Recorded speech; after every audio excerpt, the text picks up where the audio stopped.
Hey! Hey, what's up, guys? Hi, Mistress Mistress Business is How live. It is y'all doing Tuesday. tonight? I thought I was doing the intro. You are. Where's Just where's how my y'all whip? doing Where's tonight? my whip? I gotta bring my whip out here. I don't know where I put it. Anyway, you're lucky. You're safe. All right, guys. Yeah, Mistress Business is live. It is Tuesday night. We have a very special guest joining us in studio virtually. But anyway, Jake Tripp, bassist from the Fifth. Welcome to the show. It is so good to have you here. Thank you both for having me very much. Welcome. Thank you. Absolutely. You're welcome. Well, we kind of not we didn't officially meet at Rock and Pod, but I heard a lot about you guys, and I'm like, you know what? I'd love to talk to you. I'd love to bring you on the show. So we're so excited that you could be here and hang out with us. Thank you for taking the time out. Awesome. Thank you both. Yes, Awesome. you're welcome. So let's start. We need to hear about your personal history, because that's one thing that we're really big on here on Mistress Business. Tell us kind of how you got started. I know you were influenced at a very young age to do this. So why don't you take us back to that time and tell us all about it? Let me try to remember exactly when it started. Nobody remembers that part. So when I was 13 or 14 at the time, and I had kind of I'd gotten into a lot of like the British punk rock stuff. I used to look at bands like the Sex Pistols and the Ramones. The game changer for me very early on was a band called the Gorillaz, who I think we're all very familiar with. Damon Albarn. Demon Days had just come out, and I remember Demon Days was actually, if I remember correctly, I think that was the first CD that I ever went into Walmart and actually bought. Nice. Because it was everywhere at that point. Demon Days alone probably sold, God, I don't know how many iPods. Because you remember back when the iPod Classic was a thing. That was a huge catalyst. That album was a huge catalyst for selling those. And naturally, I was the kid who back in the day, I looked at album covers, and I would look at album covers and think, oh, that looks really cool. I wonder what that sounds like. Yeah. And I remember the album cover was very interesting. So again, I picked up the album, immediately got in the car, played it. I was 14 years old at the time. So my parents, of course, were just kind of like, oh, okay, play it, but keep it down, whatever. And loved it. Wore the CD out within 3 months. Ended up, occasionally I would go into stores and look at CDs, and same thing. It was like the album art was interesting. Usually that was enough for me to pick it up. I wasn't super familiar with a lot of the rock bands and stuff like that, because I was still very new to a lot of this. I grew up, playing video games and not really paying a lot of attention to music and reading comic books and stuff like that. Right. And the album that I bought after that was really the game changer that got me into wanting to do music was, and again, this was a brand new CD at the time, and it was setting the world on fire. What I remember was See You on the Other Side by Korn. Oh, wow. Which, Hell yeah, look at that. To show you the impact that album had on my life. Wow. Nice. And it was I was not familiar with heavy metal much. I was not familiar with industrial music. I was not familiar with a lot of rock music, but that was one of my gateways, I guess, into that world. Yeah. And somewhere along the way, I don't remember when the apple fell on my head or anything, but I just remember being like, you know what? I'd like to do this, for a living, essentially. And well, clearly I'm not going to be a guitar player. I'm definitely not going to be a drummer, because I'm not going to carry all that with me. So I was like, okay, bass sounds very doable for me, because in high school everybody was a drummer, everybody was a guitar player, and it's like, okay, I need to, maybe I want to get some actual gigs when I start somewhat getting good at this. So bass was kind of just the choice for me. I know a lot of bass players say, oh yeah, I started out as a guitar player, and I was the one that wasn't that good, so I moved over to bass. Or, oh, it had too many strings, so I moved over to bass because there was less to handle. And that was just not really that was not my story, really, I guess. So you started out as a bass player. That was your first instrument? Awesome. Yeah, that was the first one I wanted to do. And I borrowed a bass guitar from, so I've got uncles that live in the Appalachian Mountains in North Carolina. Oh, yeah. Sweet. Yeah. Hendersonville, Asheville area. And all of them were like bluegrass guys. All of them lived in their houses. They had like mandolins, they had ukuleles, they had lap steel guitars, they had banjos. I didn't want anything to do with any of that because it's like, okay, that's not a bass. Bass is kind of what I'm saying on what I want to try. And one of them actually did have a cheap bass guitar at that time, and he ended up lending it to me for a couple of years. And I sucked for 2 years while I was learning how to play. And eventually I ended up saving up some money, which is pretty hard to do when you're 15, 16 years old, working like odd jobs and stuff like that. Yeah. Eventually got a bass and an amp and started playing in bands probably around 2007-ish, 2006, 2007. And immediately just kind of thrust myself into it. And from about 2007 onward, I don't think I've ever not been in a band to some degree since then. Right. Oh, So very it's cool. kind of a nonstop. I'll do one thing. Eventually it fizzles out, but by the time it fizzles out, something else came along that I was kind of working with. So I was often kind of juggling multiple projects at a time. Stuff really, I got really, really into it right after high school. Started doing a lot more shows, doing the recording thing, a little bit of touring here and there, and just kind of went with it nonstop. So. That is so awesome. Now, you mentioned, when you were just a youngster, one of your first CDs that you ever bought, that was Gorilla. Am I correct? Yep. Demon Days. Awesome. Yeah. But sort of as you started learning the bass and as you were sort of in bands, talk about your influences. Like who made you want to be like, you know what, I want to try this, but now I want to continue with this, as a career. Like who are your influences?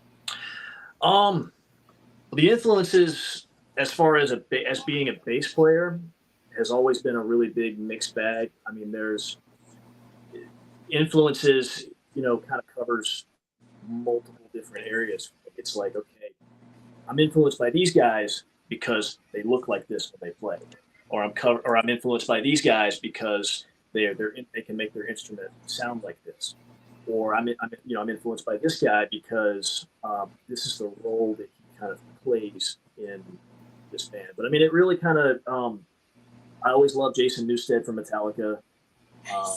I was into the thing with the Gorillaz, Murdoch Nichols. Everybody remembers the fictional bass player that they had. He was quite a character. And I was like, you know what? I mean, and that was the cool thing about the Gorillaz is they were as larger than life as you could possibly get because they weren't real. And, I grew up thinking, okay, but what if these guys were real? Right. Maybe I want to try to, but back to influences. I'm sorry, I'm segueing again. No, hey, that's all good. So I didn't really have formal lessons, but the first guy that I actually because I had DVD of Victor Wooten. Okay. That my uncle also lent me. It was his clinic / performance at, I think it was like Bass Day in 1998 or something, and it was basically him in a crowded music hall giving lessons. Which, if anybody who's familiar with Victor Wooten, that's a hell of a place to start, because he's a master. I mean, he basically. I don't think people can get better than him. I mean, he is just on a completely different level. And I used to watch it, and I would sit there and I would stare at my instrument and be like, I hate this now because I'm never going to be that good. But maybe if I can get a 1/10 of the way there, that'd be perfect. It's progress, and you like you said, right. And this is what a lot of musicians always say. Is you got to suck before you get better, and that's important stuff. That's important. A lot of practice. And I believe me, I certainly did. Aw. But I was into. I mean, I was into, like I said, Jason Newsted from Metallica. Yeah.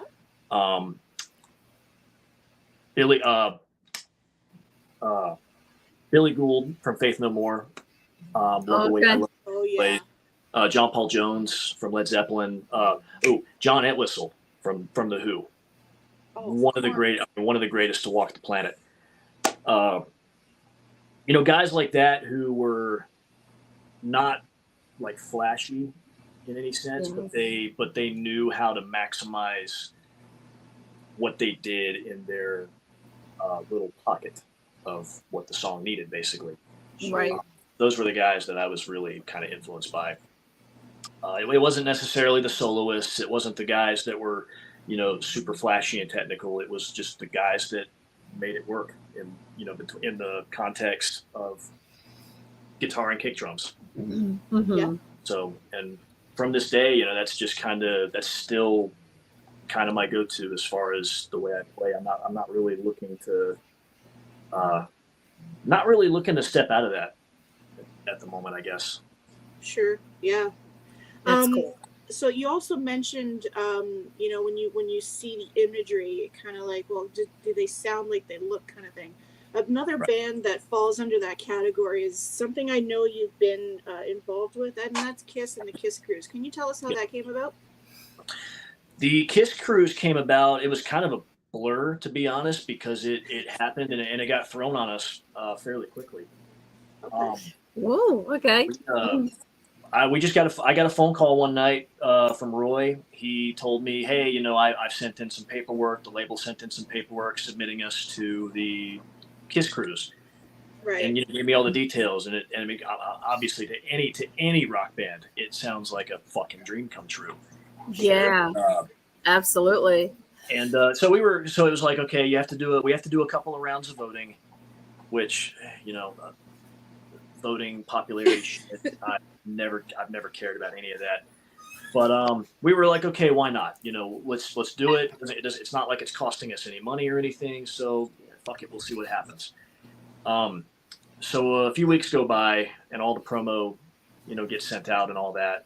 And we do the first round of voting, which is a popular vote. So you basically have to get your collective fan base to put votes in. And wow. Sorry, can I interrupt you for 1 second? Just sure. One quick second. That comment that Lisa just put on the screen. The Fifth, easily one of the best bands on the Kiss Cruise, and even better people. I enjoyed hanging with you, Jake. So that was from Josh Mason. Oh, thank you so much, Josh. It was a pleasure to meet those guys, man. That was really cool. Yeah. I remember we sat on the poolside stage and watched those guys. That was a good day. That's just pretty cool. Can I just point out something in this music community, in the podcasting community, the camaraderie, the people that you meet, the people that you become friends with, that absolutely. Right there, that comment, that was awesome. Hey, that's what it's all about. And thank you so much for that, Josh, again. Appreciate that. Aww, yeah, absolutely. So a week goes by and we're in the midst of campaigning, hey, our Fifth fans, whatever, vote for us to play the Kiss Cruise. Sounds like a great time. We would love to do it. And then we got past that round and we were like, oh shit, okay, that's cool. Okay, but now it's going to get serious. Right. And then the next round was you had to submit yourself to different Facebook groups that were made up of strictly Kiss cruises, people who were alumni, who had been on every cruise. So now it's like, okay, we're going to have to impress them. And the song in the video that was submitted for that was the video for Shake Little Sister, which was a song about partying in a bar. I mean, it's a generic rock theme, I guess, or maybe not generic. I don't want to say that, but it's the kind of thing that the folks can really relate to, I would think. Right. And so we were kind of thinking, okay, there's some tough competition. I mean, there's some great bands that submitted for this. Not all of them I can remember off the top of my head right now. I know we were in the running with Green Jelly was in it. Blanking, God. Lots of really awesome bands. Still City was great. And they got on the Steel cruise. City? We had Sill City. We had a great Oh time. man, we love those guys. Yeah. They were awesome. And so we're campaigning, we're doing the thing. We're just like we're just stoked that we got as far as we did and whatnot. We were just kind of like, okay, whatever happens, cool. And then one night I get a phone call. It's Roy. And I can always tell when Roy calls me and he's excited. I can tell when I can hear him on the phone and tell when he's like grinning. Yeah. He's like, Jake, what are you doing right now? I'm like, nothing. Why? What's up? He's like, sit down. Oh boy. Okay. Here it comes. he's like, bro, we got it. And I'm like, we got it.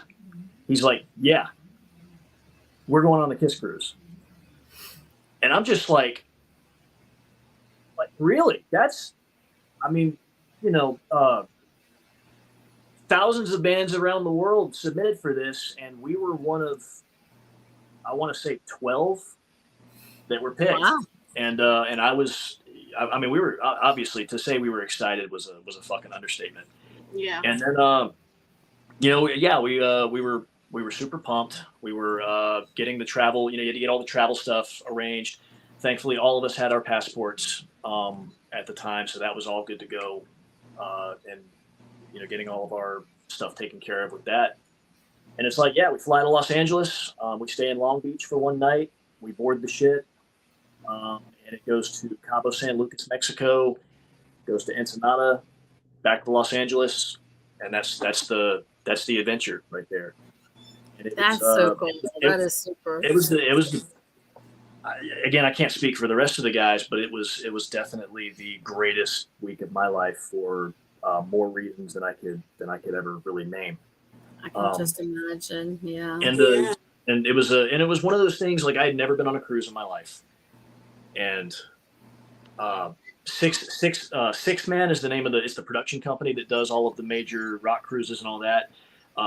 They were fantastic to work with. Treated us like we were. The crazy thing is that we got treated, whether it was the production company, whether it was like the meals and the catering and stuff like that, whether it was the fans that were on the boat, or whether it was the bartenders. I mean, they treated us like we were in Kiss. That's the kind of environment that we were in, and it was very it was humbling, but at the same time it almost got overwhelming. Yeah. It's like, wow. And the good thing is, there were many nights where it was like, all right, 10 p.m. I'm going to do the old man thing. I'm going to clock out. I'm going to go grab food at the point. I'm going to go grab a meal at the 24-hour buffet. I'm going to go back to the room. I'm going to sit on the balcony and just chill. Like, wasn't really doing a whole lot of partying, even though there's definitely a lot to be had. It was a time of our lives. Got to imagine. Got to visit Mexico for the very first time. Sweet. Went to Cabo San Lucas, drank more tequila for free than I had ever experienced that time. That's so cool. Yeah, and lost my phone in Ensenada. Oh no!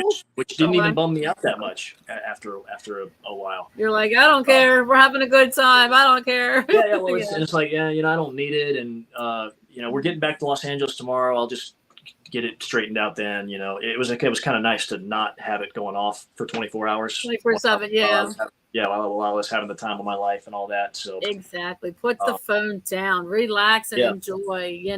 You're wanting to talk, Mrs. Promoter. I know. I'm in the middle. I fall asleep at night, and then at 3:00 in the morning, I'm like, phone still in my hand, going, "Oh, wait a minute, I got to promote something." Yeah. I'm addicted to my promoting. I can't help it. Kidding. I know. Oh, yeah. I'm just kidding. And don't even get me started on the bands themselves that we got to see. Like, I got to, we got to be side stage for like LA Guns, Warrant. We got to ride from the hotel to the dock with the guys in Warrant and the guys in Dockin. Get out! No way. Got to be. We were like 10 feet away from the Kiss guys at one point. My guitar player is the biggest Kiss fan that I know. And even he was very reserved about it. He's like, well, I've already seen him 12 times, so like, this is nothing for me. He got to meet Bruce Kulick, which Kiss's old guitar player. He was actually performing as well. So it was a great time, and I don't think there was one person on that boat that wasn't having a good time. Man, I can just imagine. I'd be running all around like crazy. Yeah, you didn't see any negativity. You never walked around and saw somebody who was way too hungover, not having a good time. They took such good care of everybody. Right. And again, and maybe I'm just biased because it was the first and only cruise I've ever been on, but to me, it was like, this is how you run a cruise line, because everybody's happy, everybody's having the time of their life. Absolutely. And you're on that cruise with a few hundred of your long lost family members, that's musicians and music fans. That's what it's all about. And we performed 3 sets that week. We did like a press day. We did a day where we hosted like a bingo thing one morning. That was a lot more fun than it sounds. There was, and then of course there was a day where we got to chill and do nothing. I got to sit out by the pool all day long, and I would love that. Oh my God, yeah. Have drinks brought to me and stuff like that. I mean, it was a good time. And then I think they said that the final performance of the final night was actually the 5th. We were the send off. Basically, we started at like 11 o'clock that night, went until 1:30. Went till like 1:30. For last, you see. Well, I mean, and it was but then afterward it was like everybody, everybody was having the best time, and it was kind of like, shit, all of us are going to wake up tomorrow and we're going to have to all go home, and it's like you just don't want it to end. Yeah, for sure. Yeah. Oh. So did you get to meet Kiss on the cruise, or? I personally did not. I was like 10 feet away from Gene at one point. But the thing about it is, like, I'm kind of also one of those. I don't know what the opposite of starstruck is, but that's kind of me. I could meet somebody who I have idolized my whole life, and I'm just going to be like, he's here with his family. I'm not going to bother him. And that's you know what? I'm the same way. I do get starstruck, but there is a level of respect. If somebody's with their family, I ain't gonna go up to them. Yeah, especially if they're with the family, I wouldn't do that either. Yeah. And the Kiss guys, I mean, they were all there with. I mean, they had their whole families there with them, and it's like, when they're not working, they're with their families, and it's like, we were definitely not gonna cause any problems with that, because God knows. I heard that there were like meet and greet opportunities on the Kiss cruise, like where people could actually meet and take a photo with Kiss. There were. I don't remember the details. I know Paul Stanley was doing a special where because he had an art gallery, right? Which that was really cool to be able to go through and look at. If you spent $5,000 on one of his paintings, he would come out, sign it, take a photo with you, do whatever you wanted, basically. $5,000. Wow. Something like that. I don't really wow, remember. Like a big number. Oh my God. Yeah. I mean, they're imagine. cool paintings, though. Have you ever seen his work, Lisa? Have you ever seen his work, Lisa? Have I ever what? No, Lisa. Have you ever seen his work? No, I haven't. Oh my gosh, you need to brush up on that. He's got some cool paintings. I'm sure it is. Yeah, I would have to jump on Google and check it out. That is really cool, though. Well, congratulations. I mean, what an opportunity for you guys. Yeah. I'm so glad it went well. Thank you. Are you gonna? How long was the tour? I mean, the cruise. The cruise, I believe, I think it was like 6 days long. Oh wow. You leave from port. You leave from port. You sail to Cabo San Lucas, Mexico, which is at the tip of the Baja Peninsula. And then you come back, you hit Ensenada, which is on the west coast of the okay. And then you pull back into Los Angeles, and then and then they bust us back to the airport. We flew home. Wow. Well, actually, we didn't fly home immediately. We actually spent the final day in Los Angeles. Spent half the day getting me a new phone, but you know, we got to go to the Rainbow and you know, check out all that. I got to have the best Jack and Coke I've ever had in my life there.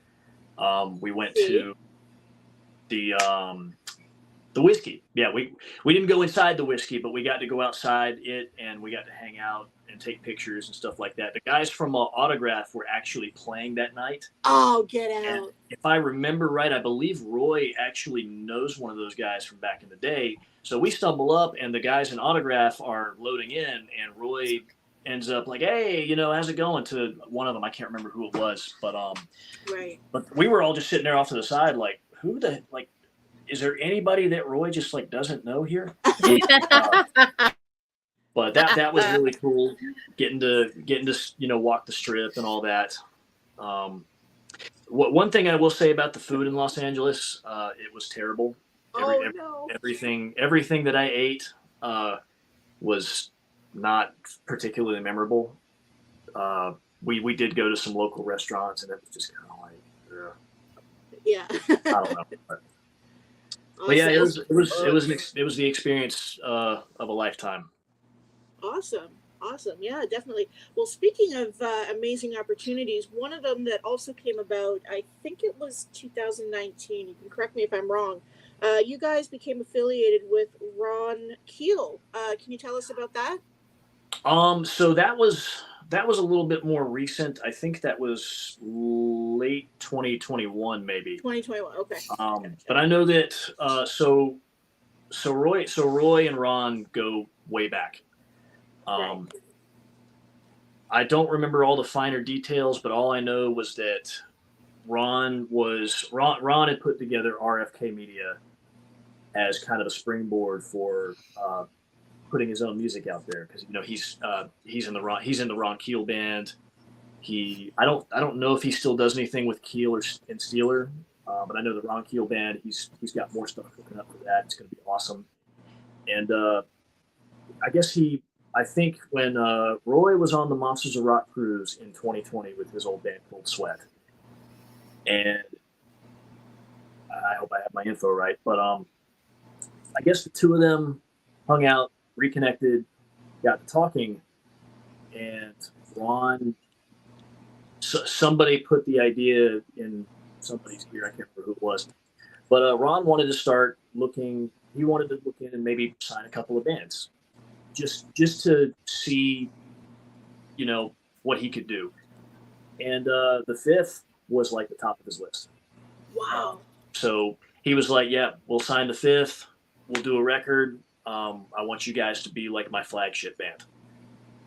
And here we are almost 2 years later, and we are slacking behind on the record, unfortunately. So. Gotcha. Wow, like I said, an amazing opportunity. I mean, I've met Ron quite a few times actually, and he's always been just the greatest person to ever talk to. So yeah, of course. Yeah, definitely, really, really cool. All right, why don't we take this in another direction? We're about halfway through the show. How about I have a some question. fun questions? Sure. You got a question? Okay, go for it. Before that, I want to know the name of the band. I always got to know this question. How did you come up with the name, the Fifth? How did you come up with it? What's it about? Yeah. Well, so Roy founded the band back in he founded the band in 2003. Okay. I didn't join until 2019. The current lineup has actually not been together very long in the grand scheme of things. So the way Roy describes it is, so Roy used to be a DJ at a strip club in Fayetteville, North Carolina. Okay. And at the end of the night, when he was tallying out tips or something, you know, he would be writing, you know, the 4 lines and a slash through for 5. Okay. And he decided that, you know, that actually looks kind of cool for a band logo. And that's where it came from. That's sweet. That's cool. I would have never thought that. That's cool. Early 2000s was when that all came together. And that was long before I even started. That's long before I even started playing bass or anything. Right. So, but that's my understanding. It's one of those titles that I guess is also open to interpretation. Some people say, oh, it means you plead the fifth, or it's because That's true. Some of us like to drink a fifth. That's true too. Yep. So, but yeah, it's one of those. There's a story behind it, and Roy knows more about it than I do. So that's pretty cool, though. That's awesome. I like it. It is. It's pretty cool. All right. So go ahead, Candy. Start off the first question. So yeah, like I told you off the air, we have 2 segments on the show. First half, obviously, it's all about you, your music, your career, and all things in between. But the second half of the show, we like to take things in a different direction. So with that being said, fun questions. The first question I usually ask, and Jake, we want honest answers only. Of course. Oh my God, here it comes! Okay. Oh my Lord. Okay. I have a crazy dog bouncing around. I'm sorry? Coke or Pepsi? Coke or Pepsi? If you had to pick one. Damn, I don't even drink soda. Probably a little bit of Coke with a lot of rum. Okay, so we talked about this off the air. We talked about it, and I remember I told you there was a question I usually ask, and I didn't want to think on it too much. This was it. That was the one. We have something here on the show. We call it the Cola Wars because she's a Pepsi fan and I'm into Coca-Cola. So we love asking our guests that question. Oh man, Coca-Cola. I think I'm winning this one, Lisa. I think the last 7 or 8 answers have been all Coca-Cola. You had the whole band liking Coca-Cola. Oh, no, somebody has to like Pepsi. I know my mom is going to blow up the comment board. My mom, who's watching, actually, shout out to my mom real quick. She actually sponsored us this past year to be in Nashville for Rock and Pod. So thank you. Oh yeah, of course. Awesome. Absolutely. She's into Pepsi. She'll probably blow it up in a second. I guarantee you. I haven't seen it yet, but I'm sure it will be coming. Yeah, and speaking of the board, we got a lot of people tuned in tonight. Of course, my mom, like I mentioned, we got Trey Brown is also tuned in. Right. Bailey Snyder says, hi, Jake. We've got Amy tuned in from Facebook. She's a huge Aerosmith fan. Let me see here. Jenny Love says, rum and Coke. It's a pirate's life for me. I love it. Yeah. Oh my gosh. She says, hi, Mom. Yes, absolutely. Amy, of course. Amy's into Pepsi. So you got some people on your side, Lisa. But, good. Amy said Pepsi. Yeah. It's mostly Coca-Cola. I think I'm winning this one. No. I know it mixes better with alcohol. I know. Yeah, I know. Ask any bartender that. They'll tell you. It's very true. Very true. Anyway, moving on. Next question. Ow! This dog's tearing it up. As always. Jake, if you were stranded on a deserted island, what 5 items would you want to bring with you? Oh God, I hate these. 5 items that I bring with me. It could be practical. It could be anything you want. Whatever you want. Oh, geez.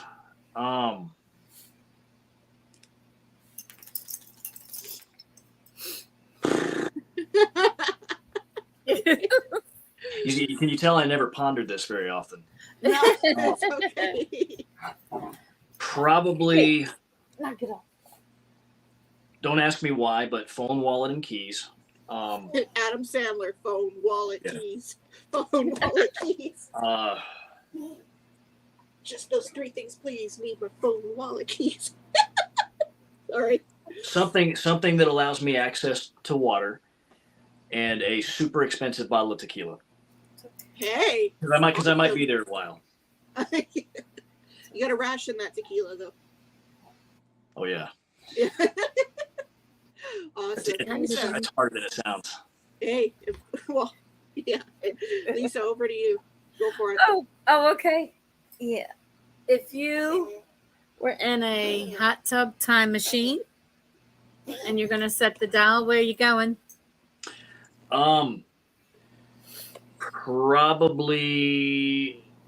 Probably 87. Ooh. Anytime in the 80s is good. Because I heard that was the time to be alive. Awesome. Cool. Awesome. How about your first concert experience? What was the first show you ever went to? My first show that I ever went to, I don't have the most vivid memories of it, unfortunately. My first concert that I remember seeing was in 2006. It was Mindless Self-Indulgence. What's it called? Mindless Self-Indulgence. Oh, okay. That's awesome. I always love asking this question because my first concert was the Backstreet Boys. Oh, yeah. I love this. You know, Yeah. from Backstreet Boys to Kiss, there was nothing in between. Right. Like literally within a year and a half or what, I can't remember. But yeah, Backstreet Boys and then Kiss. And I remember walking into that Kiss show. I'm like I was 9 years old. And I walked in there and I just thought that liking Kiss was the most obscure thing, the stupidest thing ever. Because nobody else liked Kiss except me. Oh. I walk into this show and there's like, you know, thousands of other people and some dressed up in Kiss makeup and costumes. I'm like, are these people Kiss fans too? Like, are they as nuts as I am?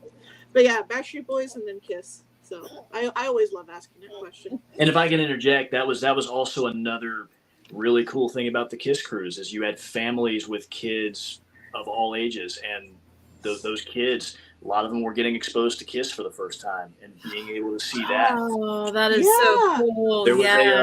There was a family from, I forget the name of the town because my hard drive is full, but from England. They were from the UK. They brought their two adorable little daughters with them. Oh. And one of the older daughter was because they met us after the show and all that. They loved what we were doing and everything. And they were telling us, yes, our parents, it was either this or Disneyland, and we both chose this. Oh, cool. And I was like, yeah, that was a great choice. Yeah. What's funny is a lot of the kids that I talk to, a lot of the kids that I meet, because I go to a lot of Kiss tribute shows, quite a few. Oh, yeah.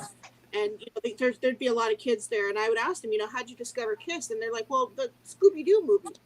I saw it in Scooby-Doo, and I'm like, oh, okay, all right, that's cool. Jenny Love says my first concert was Korn. That's awesome. That they were like my fourth or fifth. Oh, okay, cool. The fifth. Hey, the fifth. The fifth. Oh, yeah. Unfortunately, what sucks though is I didn't see.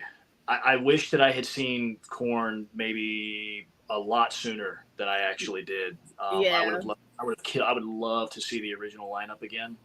I don't think that's ever going to happen again, but yeah. Yeah, that's super cool. My first concert was Alice Cooper. Oh yeah. Oh, that's awesome. I grew up on country and saw Alice Cooper with my cousin, my crazy cool cousin, and that was it. All rock and roll for me, hands down. Yep. Yeah, we can talk about this off the air, Jake. I gotta find these pictures and show you. But I used to be a stage actress in an Alice Cooper tribute.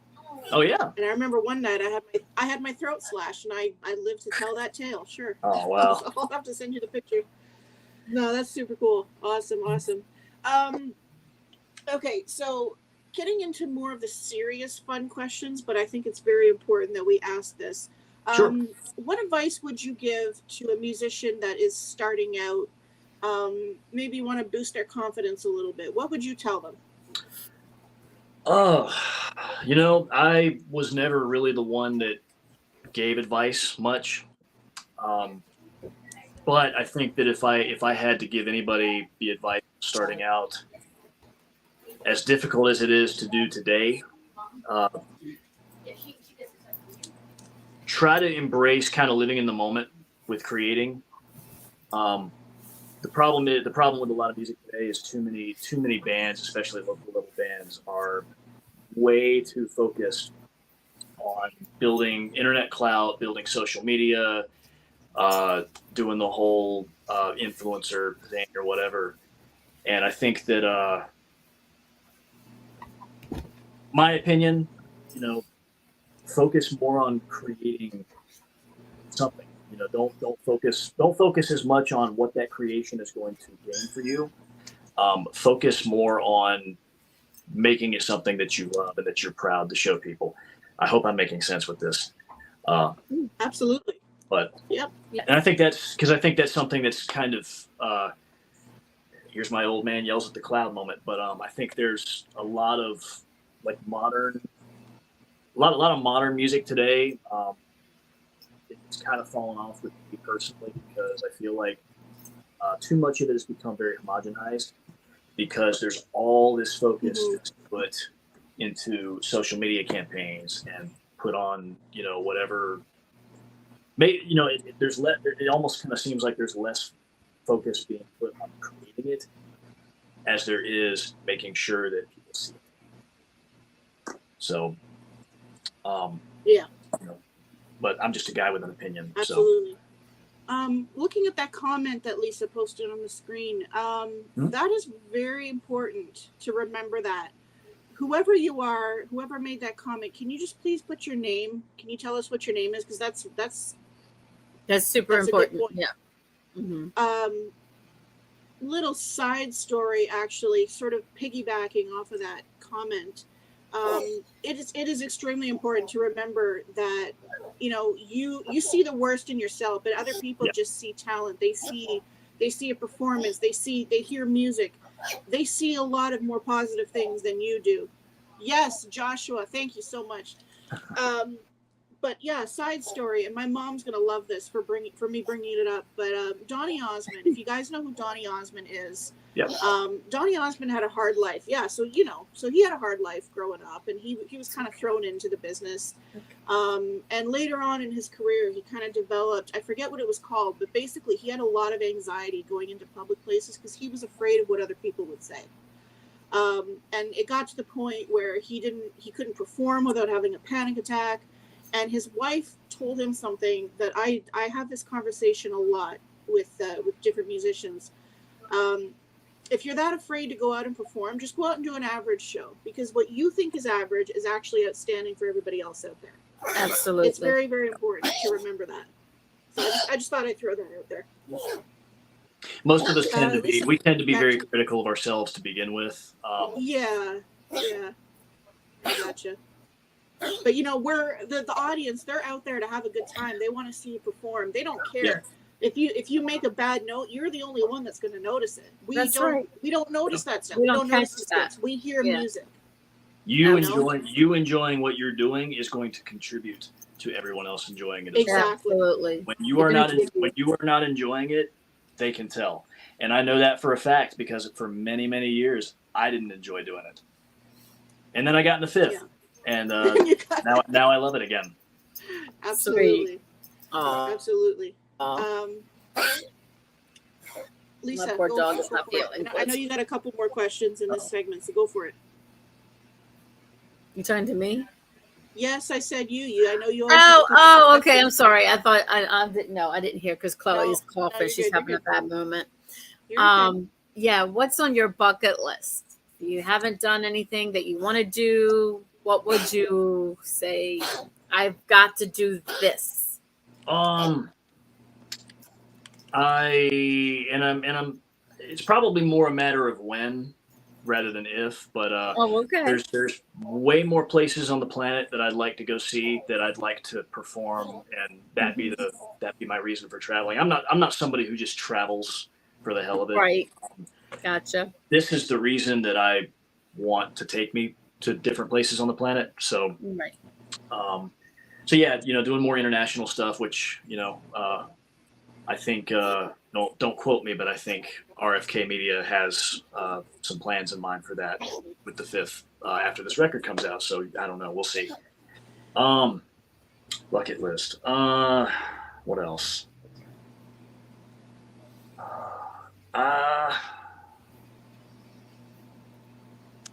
I'm not really sure. I'm blanking here. I'm trying to. There's got to be something. I mean, it could be anything with your career, maybe something in your personal life, something you wanted to do. I would really, really love to get the rest of my body below my neck tattooed. Awesome. There you go. There you go. I've had too much bare skin for way too long. Which the cool thing is, I've got appointments coming up with a dude that I went to high school with, actually, who's a very, very well respected, very, very well renowned tattoo artist, and I'm really stoked to finally get on that again. Awesome. And sort of on that subject, I see you do have quite a few of those already. What's your favorite tattoo that you My have? favorite tattoo? Yeah. My favorite well, there's actually it's tied for maybe two of them. Actually, no, Okay. pardon me, probably three. So the See You on the Other Side, because of the effect that album had on me in my younger years, and still to this day even. There is Can't really show it on camera without making a scene. But on my left calf, I've got a fifth logo tattooed, which is a matching. All four of us in the fifth got matching fifth tattoos on the Kiss cruise. Nice. Oh wow! There was a tattoo artist from Atlanta, Georgia, on the cruise that was set up in the casino, and they were doing tattoos. Cool. On that. We were all pretty hammered. So we were just like, you know what? It's like let's get an impulsive tattoo. It's the only impulsive one I think I've ever gotten. Nice. And it just shows that that was what we were all very proud of what we've done, and we're very proud. We're proud of the band in 20 years doesn't have all the accolades in the world, but we're proud of the circle. We're proud of I love these three guys. We have a blast doing what we do, and that was the reason that we got that. That's so cool. And the third one tied for first. On the back nape of my neck, I've got the Cold Spider logo with my mother's initials, date of birth, date of death. She passed away. She passed away in 2008. Cold was a band that she really liked, and it was one of the very few rock alternative acts that she could even stomach. So I decided, wanted to immortalize that. So of course, absolutely, yeah. I did something very similar. I want to say back in 2012, a very dear friend of mine. She passed away. She had cancer, and she passed away. And she had this butterfly tattoo on the back of her neck. So I got the exact same tattoo in the exact same spot after she passed. That's my favorite one. It's right on the back of my neck. Oh, that's awesome. Okay, I had another question in mind. Sure. It just slipped my mind. I know what it was. My mom texted me while you were telling us about your tattoos. And she made a very good point. My brother, you should see my brother. He's covered. He's got tattoos on his face. He's got on his head. He's just absolutely covered. But there's a bit of a story there because my brother has been cancer he used to have cancer back in, I think it was 2012, and he went into remission in August of that year. And one thing that got him through the treatments, the chemotherapy and all that nonsense, he loved getting tattoos. That was his release. So he's now covered. That's tattoos. Awesome. So every tattoo he has, as obscure as it looks, has a story to tell. You know what I mean? So on his face is the tattoo. Yeah. Where at? Oh, I think here it is in a bunch of places. Okay, different places. Okay. But I know one that stood out. I know he had a star, I think, right here. Okay. About yay big. Yeah. Right here. Gotcha.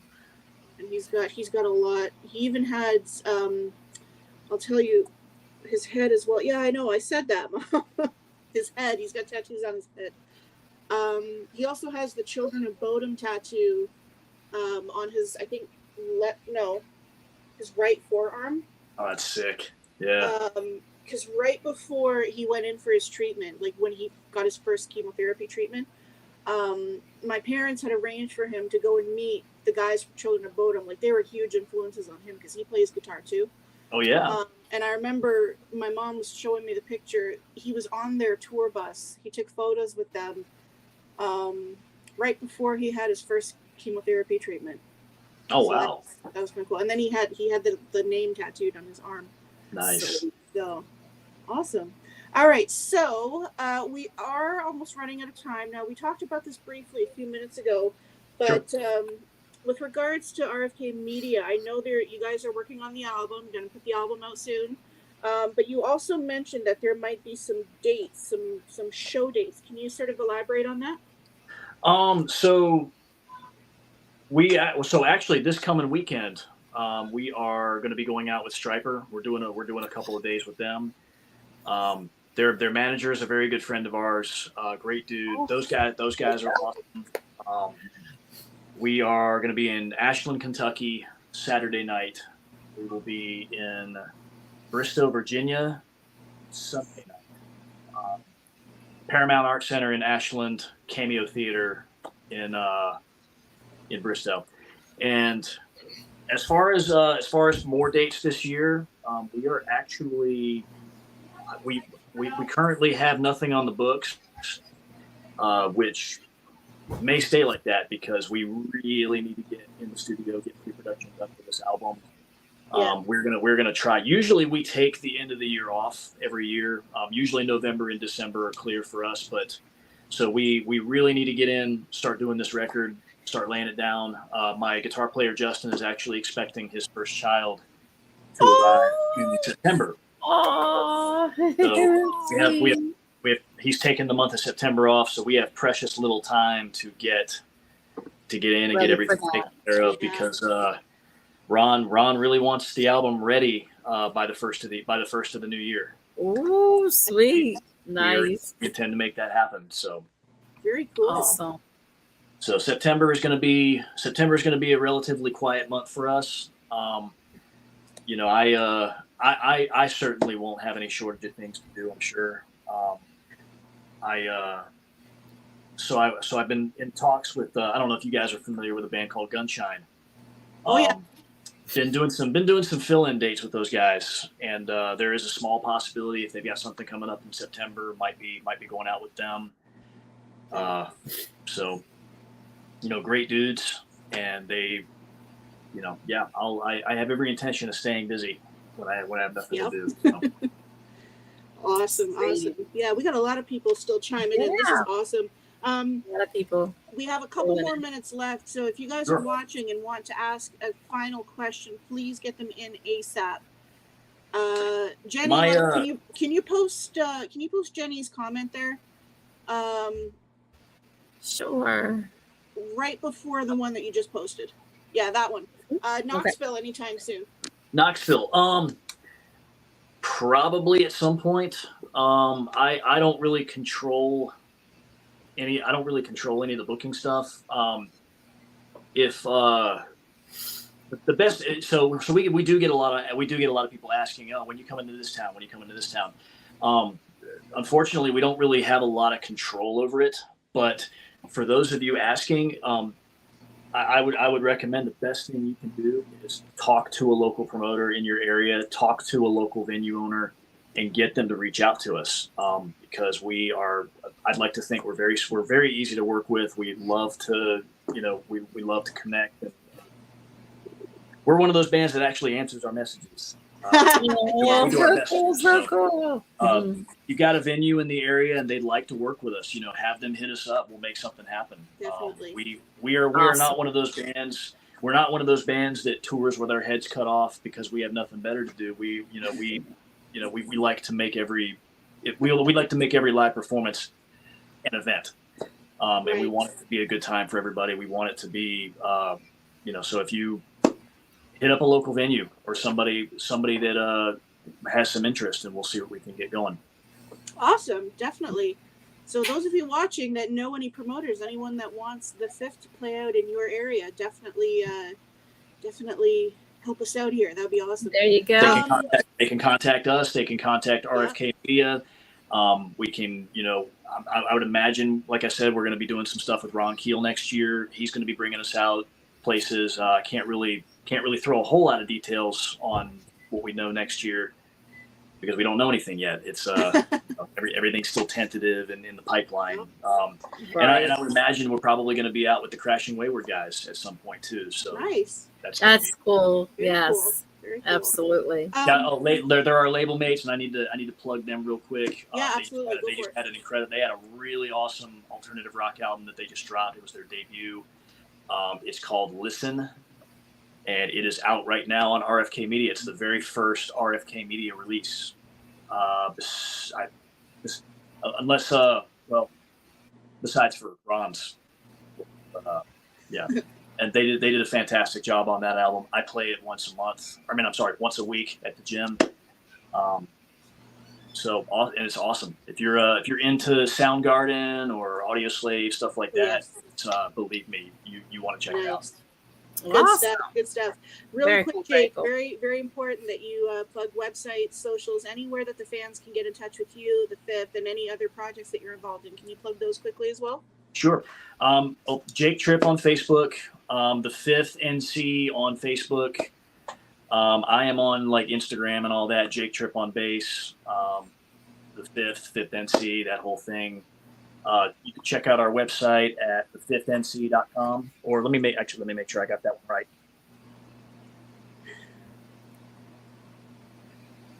This is how you know I don't have any control over any of this stuff. It's okay. See, we got a comment here. Josh says, "Tell Zeus I said hi. You guys are awesome. Thanks, Jake." I sure will. Thank you so much. Oh, sweet. Yeah. It's thefifthmusic.com. Gotcha. Website. It's the hub. It's got everything you need. So, yeah. Awesome.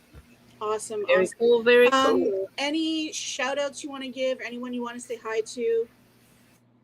I would love to. Unfortunately, I can't see any comments or anything that's popping up on my end. I have a video, or I have a live stream going right now on my end, and I can't seem to see anything. Oh, here we go. I got a few. Trey Brown, Against Their Will was dope.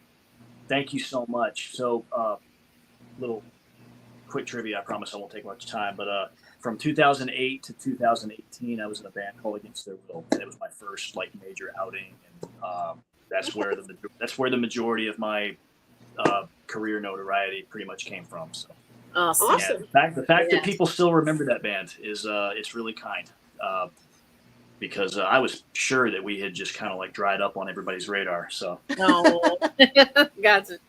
That's awesome. Careers went in different directions, and that's why we stopped doing what we did. So, gotcha. Is there anybody you want to collaborate with? You haven't already, or you're there's a lot of people out there I would love to collaborate with, but the majority of them I am not even a blip on their radar, so it's probably not realistic. I mean, realistic or not, like, I mean, it's yeah, it could happen. Yeah. I'm a huge Mike Patton fan. Anything he touches, that would be really cool. Awesome. An artist named Clayton, Circle of Dust, Cell Dweller, Scandroid. Those are his projects. He's an industrial rock musician. Would certainly love to work with him in some capacity today. Awesome. There's a handful of bands and artists I'd love to work with. The Gunshine guys that I've been filling in with. I think we'll be working together again at some point, but would love the opportunity to kind of work and collaborate with those guys. I think that's probably it, really. Sounds good. I just kind of skimmed that list. So yeah. And is there anything you would like to share with us? Any kind of crazy thing that happened out on the stage or the road, or any kind of crazy things that might have happened that you would like to share? Well, every day is insane. Every day there's crazy shit that happens. I can imagine. I've watched 18-wheeler accidents in the snow. No. I've watched people in major bands act out and make total asses of themselves. Oh man, yeah, I hate seeing that stuff too. like that. Yeah, I've watched people that I spent most of my career looking up to and got the chance to open for years later. I've watched them do terrible things, and question why I looked up to them. And yeah, it's a real, there's a lot of insanity in this line of work, and it's really kind of hard to really narrow it down, I guess. Yeah, there's a lot for sure. Yeah. I gotcha. That's true. Alrighty. Well, unfortunately, guys, we are out of time, so we're gonna have to wrap this up. We want Jake to be able to enjoy his evening tonight. Absolutely. But first and foremost, we want to thank you. It's my understanding that you don't normally do this, so hey, thanks for trusting us and coming on here for a little bit and hanging out with us. Thank you all very much for having me. It's nice to be able to communicate a little bit more and not be so aloof like I always am. That's the thing with me. I don't talk. I don't say much online, but I'm more of an in-person conversation type. I don't really, messages and stuff like that. I keep things short and sweet, and I don't mean to do that, but I'm an in-person conversation type. So stuff like this is always very enjoyable. Absolutely. Awesome. Well, like I said, we really appreciate you joining us. Absolutely. This really means a lot. Again, one more time, really quickly, plug your socials before we put a bow on it tonight. Socials, Facebook /Jake Tripp ATW, Instagram, Jake Tripp on bass. The Fifth is at the Fifth NC on Facebook and Instagram. thefifthband.com is the hub for everything. And that's pretty much it. It's going to be get ready to buckle down, get an album done. So. Absolutely, yes. Soon we'll see And then everybody. you'll come back on Mistress Business or Front Row Promotions. Absolutely, of course, anytime. Absolutely. And you All can right, bring guys. Well, the whole band with you if you'd like. Sure, of course, Absolutely. yeah. We'd love to see them too. Yes. Yeah. Awesome. Well, Candy and Lisa, thank you both so much. Yeah, definitely. You're Jake, welcome. When Lisa puts a bow on it, if you don't mind just staying online for one quick second when we go off the air. Is that cool? Awesome. Yeah. All right. Well, guys, I want to say thank you so much for tuning in. All your comments. I think we had more comments tonight. No, I'm joking. Yeah. No, you guys are awesome. Thank you so much for all the love and support, showing Jake all your love and support, and hanging out with us all tonight. Yes. Jenny, thank you so much. By the way, you are gorgeous. I'm just going to say that right now. You are gorgeous. Yes. Yes, Thank indeed. you, everybody. Jake, thank you so much for tuning in. You're awesome. Good night. You guys so much. All right. Well, thank you all for watching Mistress Business. I get tangled because we have Front Row Promotions and Mistress Business. Thank you for watching us. Thank you for chiming in and leaving your comments and questions for Jake. We always appreciate our guests coming on our show, Mistress Business. Thank you, Jake, so much. Thank you both for having me. You're welcome, and you're welcome anytime to come back. Always remember that. You got it. All right. So you all have a wonderful night, and we'll see you again on Mistress Business. Awesome. Thank you. Yay.